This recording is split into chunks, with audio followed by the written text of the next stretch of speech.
The prophet Isaiah stood before the Lord and acknowledged his sinfulness, his wickedness, his filthy tongue, you would say. St. Paul also acknowledged before the Lord his sinfulness.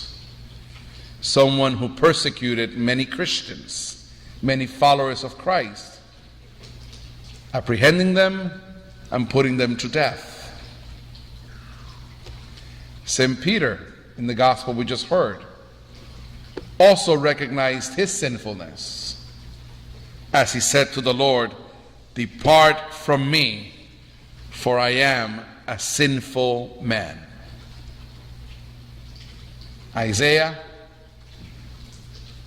Peter, Paul, the three of them recognized their vulnerabilities, their weakness, their sinfulness. They did not find themselves worthy to respond to the call the Lord was extending to them.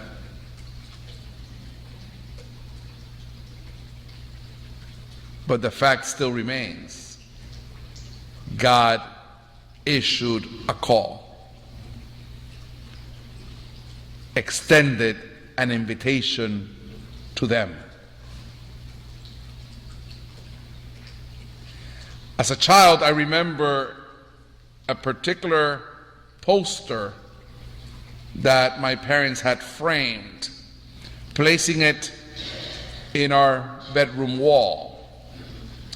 Simple photograph of a plane flying high above the skies, above the clouds, and sitting in the clouds, in the sky, blue sky, above the clouds. And there was a beautiful words that were inscribed in that photograph. The plane, you could see that it was making different turns and amazing acts up on the sky, because you could see the smoke following through as he or she, whoever the pilot was riding up on the skies. And the message was a very simple one. You are greater than you think you are. And that's precisely what God conveyed to the prophet Isaiah, to St. Paul, to St. Peter. You're greater than you think you are. The love that God has for us is much greater than our vulnerabilities, our wickedness, our sinfulness. For love conquers everything, destroying even death itself. That's the beauty of this year of mercy. As we continue the journey with our Holy Father, as members of the church, we are reminded of that love. Love that has no boundaries. Love that's freely given. Because God made us. And God knows that we are greater than we think we are. And that's why He extends to us an invitation. Just like the prophet Isaiah, just like Peter, just like Paul, the Lord also has called each and every one of us.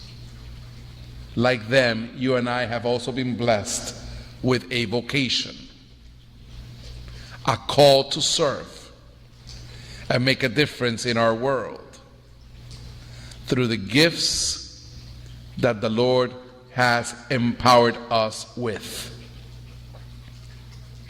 But it's important for us to follow the example of the prophet Isaiah, of St. Peter and St. Paul, we must enter into the quiet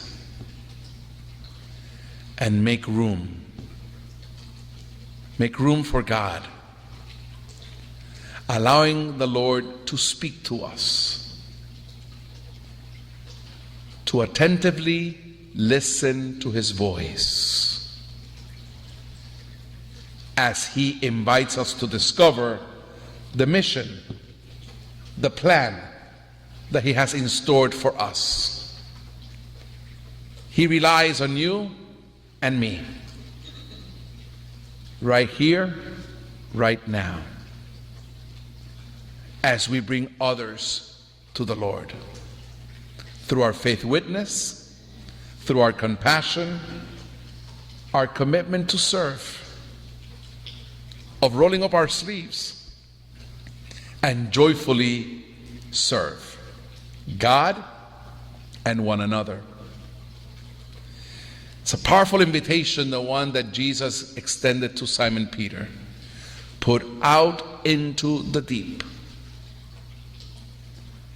And Peter obeyed. Lord, because you've asked me, I will do it.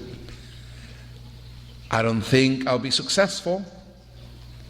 By trade, I'm a fisherman, and this is not the right time to do this. That's why I stayed up all night, because that was the perfect window of opportunity to catch something, but I failed. You're asking me to do this, and I will do it. But I know deep down that the effort will be fruitless. And to his surprise, when he lowered the nets, it was an amazing catch. Basically, the Lord invited Simon Peter to discover that by entering into deep waters, uncharted waters, he was entering into a new world, one that he was not aware of, a fascinating world that was waiting for his arrival, and discover many fish that he had never seen before. It was a prelude to the immense catch of, not of fish, but of men that he would engage in, entering into a new world and catching souls for the Lord. The Lord has plans for us, unimaginable, that we're not aware of. But like the prophet Isaiah, St. Peter and St. Paul, we're called to trust. We're called to follow through the instructions that the Lord sets before us. And we will discover the blessings that await us if we take that bold and courageous step, filled with trust. And as we discover what the Lord has in store for us, we will celebrate the love that He has extended to us all, and recognize that truly we are greater than we think we are.